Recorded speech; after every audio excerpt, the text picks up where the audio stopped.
As Onochie reached out to claim his new bride, the earth beneath him trembled, and Ugomma's eyes glowed with an unholy fire. The villagers watched in horror as the ground cracks open beneath the king's feet, and the very beautiful woman before them transformed into something far more terrifying. This was not a wedding. It was the beginning of a long-awaited revenge. The sun set slowly over the village of Elendo, casting long shadows that danced across the ground like a silent whisper of a story long forgotten. In this village, people lived their lives, farming, raising families, and telling stories. But there was something strange about Elendo. At the center of it all stood a grand palace, towering over the huts and the farm, home to King Onochie, a man both feared and hated by his people. King Onochie, though young, had already gained a reputation as a ruthless ruler. He is in his late 20s. He was arrogant, cruel, and deeply greedy. Raised under the harsh hands of his father, Onochie knew nothing of kindness or mercy. Power, he believed, was something not to be shared. It was something to be held, something that would crush others beneath it. He ruled with an iron fist, caring little for the well-being of his people. Instead, he spent his days seeking ways to amass more wealth and days to assert dominance over the kingdom. The stories of Onochie's cruelty spread far and wide, and none dared to challenge him. In one instant, Elder had gathered the courage to advise him on the matters of governance, suggesting that the king be more lenient in taxing the people. Onochie's response was brutal. He ordered the old man to crawl on his knees around the palace ground as punishment. The poor man did as he was told, but the pain was too much for his fragile body. He died the next day, leaving the villagers to mourn in fear and in silence. The king's wickedness knew no bounds. His two wives feared him, as did his entire court. Although he did not have an heir to carry his name, Onochie was unconcerned, believing that his youth gave him plenty of time to bear a male son. His wives, however, hadn't given him a child yet, and Onochie's patience was wearing thin. He had set his eye on something, or someone else rather, someone who had captured the whole of Elendo with her beauty. Her name was Ugomma. Ugomma's beauty was the stuff of the legend. No one knew where she came from. She had simply appeared in the village one day, as if the winds had carried her there. She was so beautiful that even the bird seemed to pause in mid-air just to look at her. Her skin glowed like polished copper under the sun. Her hair flowed like the dark waters of the river. Her eyes sparkled with a light that no one could explain. People in Elendo could not help but turn to look at her whenever she passed. It was as if she had cast a spell on the village, and no one cared to ask the important question of her past. No one knew who her parents were or where she slept at night. But strangely, no one cared. All they wanted was to bask in her beauty, to be near her. Rumors of Ugomma's beauty spread quickly. Kings, princes, and noblemen from neighboring villages and faraway kingdoms made the long journey to Elendu just to lay eyes on her. They brought with them gifts like gold, silver, fine fabrics, and rare treasures. When they arrived at King Onochie's palace, they would request to see Ugomma, and the king, sensing an opportunity, would order his men to fetch her. No one knew where she lived, but the king's men, however, always find her, as if the earth guided them to her. Each time she would come to the palace, quietly, taking a seat as the visiting royalties marveled at her beauty, smiling sheepishly as if they had forgotten their own names. The men would leave the palace, dropping gifts for the king, satisfied by their brief glimpse of Ugomma. But the gifts they brought were never for her. The greedy king would keep them all, sending her away empty-handed once the men had left. Ugomma never complained, never asked for anything. She would simply smile and disappeared back into the village, leaving everyone to wonder where she had went when night fell. But King Onochie began to think differently about Ugomma. Her beauty had brought him more riches than he had imagined, and prince, all mesmerized by her, showered him with gifts. But Onochie wanted more. He didn't want Ugomma just as a means of wealth. He wanted to possess her, to tell her to be his, to control her, to own her beauty and use it for his gains. And so he decided one night, as he sat alone in his chambers, that he would marry her. She would become his third wife. It wasn't love that drove the king's decision. Onochie knew nothing of love. It was greed, his insatiable desire to have what no man could.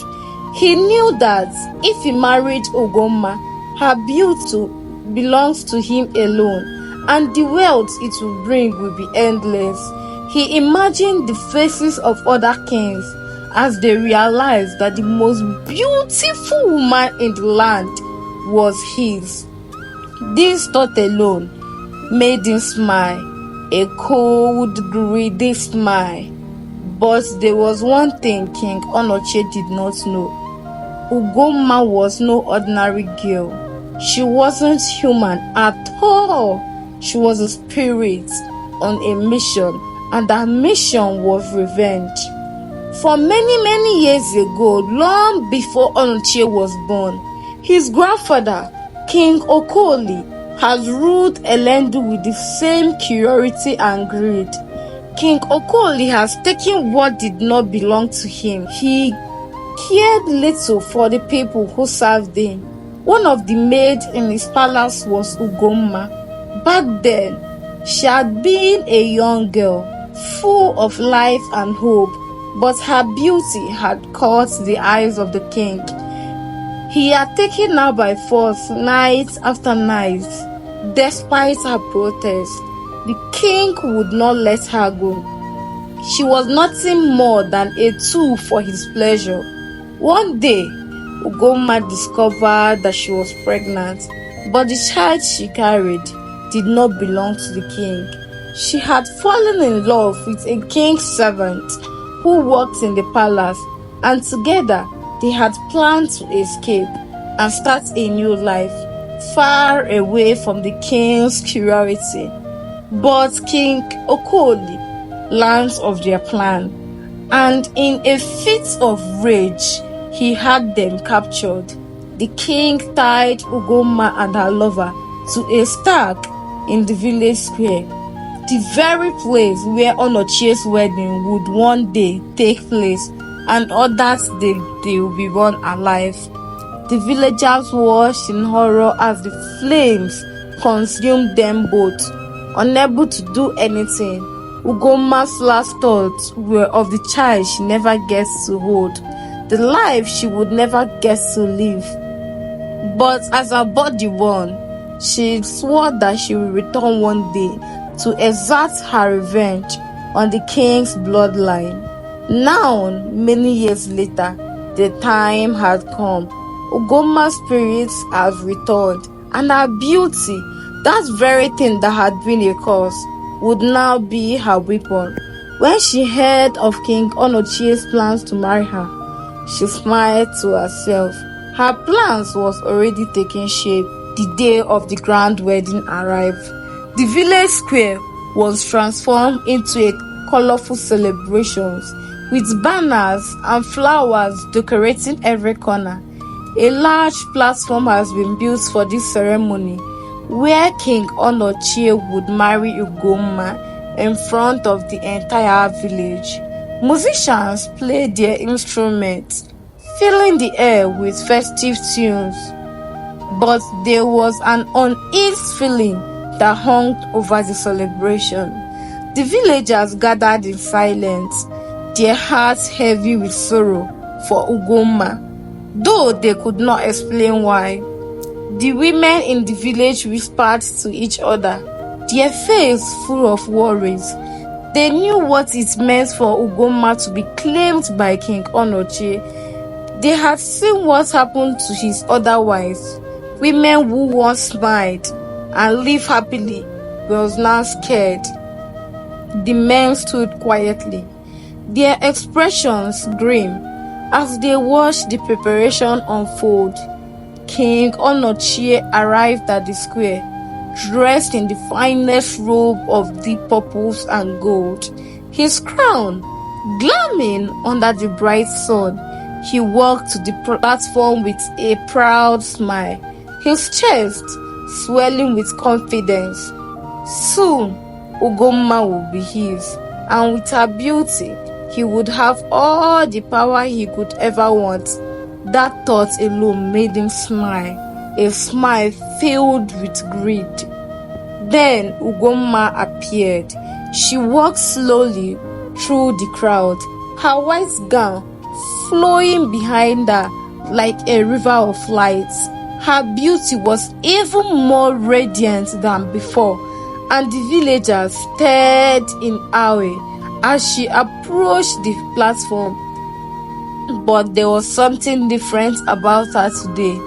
Beneath her calm smile was a coldness in her eyes, a fire that burned just beneath the surface.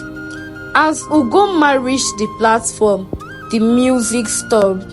The air was thick with anticipation. The king stepped forward, his heart racing with excitement. He reached out his hands to take hers, eager to claim her as his own. But the moment his finger touched Ugomma's, the ground beneath them began to tremble. A cold wind swept through the village square, and the women gasped in fear. The banner waved widely in the wind, and the torches flickered, casting eerie shadows across the ground. The king tried to pull his hands away, but his fingers was frozen in place, locked onto Ugomma's. His heart raced with fear, though he did not yet understand what was happening. Ugomma's smile faded, and her eyes, once bright and warm, began to glow with a fairy light. Her skin, once smooth and golden, darkened, turning as black as the night. The villagers screamed in horror as Ugomma's form began to change. Her once delicate figure shifted and twisted, growing taller and more menacing, like a shadow come to life. Her hair, which had flowed like a dark river, now billowed around her, though alive, and her eyes, glowing red with the heat of vengeance, pierced through the air like flames. The very earth beneath the village square seemed to groan in pain, cracking open with a deep rumble that sent tremors through the ground. The villagers, frozen in fear, could do nothing but watch in horror as Ugomma transformed before their eyes. The air was thick with tension, and even the bird that has filled the sky with their song has gone silent, as if they knew something terrible was about to happen. King Onochie, once full of pride and confidence, now stumbled backwards, and his face drained of color. He tried to release Ugomma's hand, but it was as if his fingers had turned to stone. Unable to let go, his usual strong and commanding voice now trembled with fear as he stammered, What are you?" Ugomma's lip curled into a wicked smile, but it was no longer the charming smile that had once enchanted kings, princes, and noblemen. It was a smile filled with malice, on the promise of destruction. Her voice, once soft and sweet, now echoed with the weight of centuries of anger. "Do you not remember me, Onochie?" she hissed, her voice carrying across the square like a cold wind. "Do you not remember what your grandfather did? You who came for the same bloodline will suffer for his sins." The king's heart pondered in his chest as her words sank in.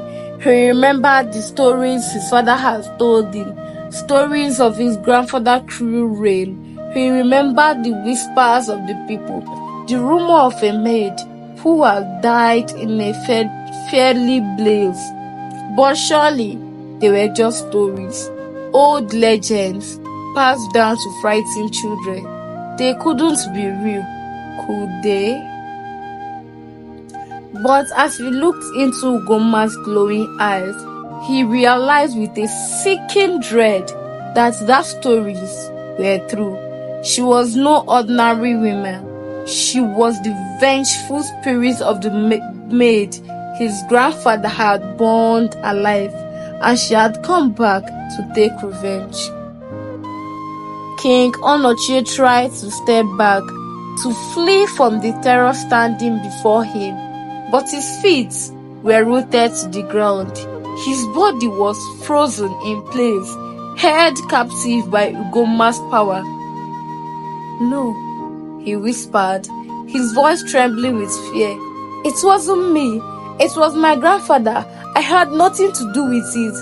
But Ugomma only laughed, a cold, cruel laughter that sent shivers down the spine of the villagers. "You share his blood, Onochie," she said, her voice filled with contempt, "and for that, you will share his fate." With those words, the ground beneath the village square began to crack open, splitting apart as though the earth itself was rebelling against the king's presence. Thick black smoke rose from the crack, swirling around Ugomma like a living shadow. From the depths of the earth, twisted, ghostly figures began to emerge, spirits of those who had been wronged by the royal family, their face filled with anger and sorrow. The villagers, unable to look away, watched in horror as the spirits rose from the ground. Their wails filled the air, haunting and mournful, a cry for justice that had been denied for too long. Some of the villagers fell to their knees, praying for mercy, while others wept openly, their tears falling like rain onto the cracked earth. King Onochie's eyes widened in terror as the spirits began to close in around him. Their ghostly hands reached out, their fingers coiling like claws as they moved closer. He tried to scream for help, but no sound escaped his throat. The guards who has once frozen, who has once sworn to protect him, stood frozen in the place, Their face paled with fear. They were powerless against the spirits, just as they had been powerless against the wickedness of their king. Ugomma steps forward, her form towering over the king like a dark storm cloud. Her eyes burned with the fire of revenge as she raised her hands towards him. "You will feel the flames that consumed me," she said, her voice cold and unforgiving. "You will suffer as I had suffered." With a single touch of her hands, Ugomma sent a surge of power through the air. The spirits howled in fury as they descend upon King Onochie, their ghostly forms wrapping around him like chain. The king's body trembled violently as the spirits began to drag him down onto the earth, pulling him towards the very ground where Ugomma and her lover had been burnt alive so many years ago. "No! No! Please!" King Onochie screamed, with his voice breaking with desperation. "I will change! I will be a better king, please!" But it was too late. The spirit had claimed him. The ground beneath him cracked open further. The flames from deep within the earth began to raise, licking at his feet. His scream echoed through the square as the fire consumed him, just as he had consumed Ugomma, her unborn child, and her lover. The villagers watched in stunned silence as the king was swallowed by the earth, his body disappearing into the fiery pit. And then there was silence. The ground closed up, sealing itself as though nothing had happened. The flames disappeared and the spirits faded into air. Ugomma, now back in a human form, stood tall and proud in the center of the village. The darkness that had surrounded her before was gone, replaced by a calm serenity. Her mission was complete. She had avenged the wrong done to her, her lover, and their unborn child. The bloodline of the wicked king, who had destroyed her life, has been wiped from the earth. The villagers, still trembling in fear, watched in surprise as Ugomma turned to face them. As she spoke, "You are free now," she said, her voice gentle and smoothing. "The evil that has plucked this land is gone." With those words, Ugomma turned and began to walk away from the village. The people parted ways to let her pass, too stunned to say a word. They watched her go, their hearts filled with a mixture of happiness and relief. As Ugomma disappeared into the distance, the villagers began to stare, their whisper filling the earth. They spoke of the beauty that had enchanted their village, the spirits that had brought justice to the land, and the terrible fate that had befallen their king. And from that day on, the story of Ugomma, the spirit of vengeance, was passed down through the generations. A reminder that no matter how powerful or cruel a ruler might be, justice would always find its place. And so, the village of Elendo returned to its peaceful coexistence, free at last from the shadow of the wicked king. The people would never forget the day Ugomma came to claim her revenge, nor would they forget the lesson she left behind, that no one, not even a king, can escape the consequences of their actions.